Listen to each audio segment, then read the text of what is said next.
So yan guys, kailangan ipagpatuloy yung fish pond. Ayan. Pumunta ako, bumalik ako para tapusin yung fish pond. So ayan guys, nakita nyo, pasilip-silip, piling pugi. So ayan, pagpasensya nila. Ayan, sabi naman kasi ng nanay ko, pugi ko kaya pagpasensya nyo na. So kailangan tapusin yung fish pond para malagyan na ng similya ng tilapia. So kailangan talaga magsakripisyo. So kailangan talaga guys.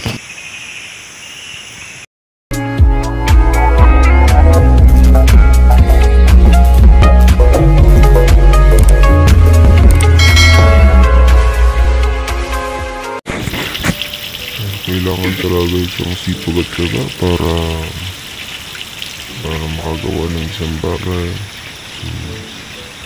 Kailangan talaga. Sayang naman yung mga tilapia kung di maalagaan ng mabuti. Yan talaga, kailangan magsakripisyo, sipag at syaga ng mga idol para magawa ng paraan isang bagay. Yan talaga. Dito ako kumuha ng bukal sa Banaytas kasi maganda kasi ang level ng tubig nasa taas. Diyan ako kumuha ng bukal guys. Kasi pag yun sa baba, mahirap Kailangan dyan sa taas para yung tubig dumaloy. Kailangan yan, may bukal yan. Sa ngayon pa araw ang tag-ulan, kaya medyo malakas yung tubig. Kaya nakakuha ng magandang tubig at maayos. Pagkaroon ng tag-init, hihina ang tubig niya, pero gagawa na lang ng paraan. May sapa naman dyan, pwede kumuha ng source ng tubig para papunta dyan sa kaya sa ganyan ko guys, nakikita nyo marami akong sabi na mga nakarang taon. So yan guys, yan mga sabi kayo nakikita gag. So ayan, maganda ng paligid. Medyo may damo na naman, kailangan naman nagdamo. Pagkatapos siguro dadamo na rin. Laging busy at trabaho at ano lang ang trabaho dyan, kukupras na uling ng kahoy. Ayan guys, yan tapos ako guys, magugas na. Kailangan na maglinis ng katawan kasi kailangan na magpahinga kasi tapos na yung trabaho. So yan guys, tapos na rin yung pagmukay ko kanina. So thank you guys.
So ayan guys, tapos na yung fish pan.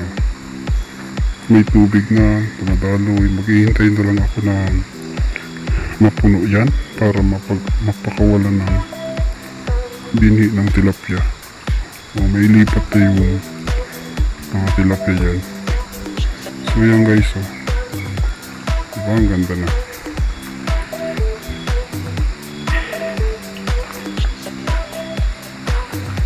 Yan o.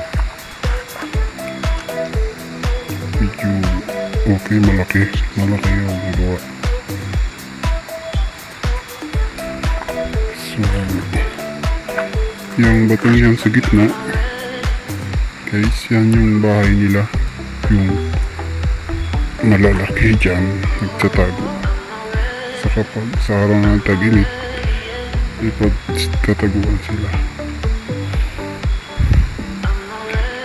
Saka maganda rin yung parang may bahay sila para pag minsan may kumakain din sa kanila yung bayawak, nakain din sila ng bayawak pag maganda rin yung may napagtataguan. So wala naman masyado bayawak dito kasi yung mga iba hinuli ko na, so nakatakot na sila, takot na rin sila ulihin. So yan ang hinukay ko guys, marami. Hanggang punta dun yan ang hinukay ko. So medyo malaki na yung nagawa kong fish pan. Siguro naman nakakabini ako na medyo marami. So yan guys, ganda na. Kailangan ko kasi mailipat yung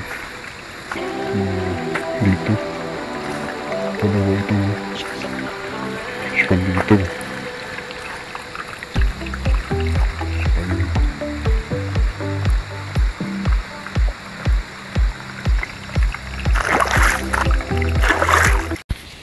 Yan guys, bago ako mag-enjoy, shout out muna sa aking mga ka-teammate dyan, si Team Kuroda, kay Ana Kuroda, at sa kanyang anak, si Daday Next Vlog, si Sarah, anak ni Mami Kuroda.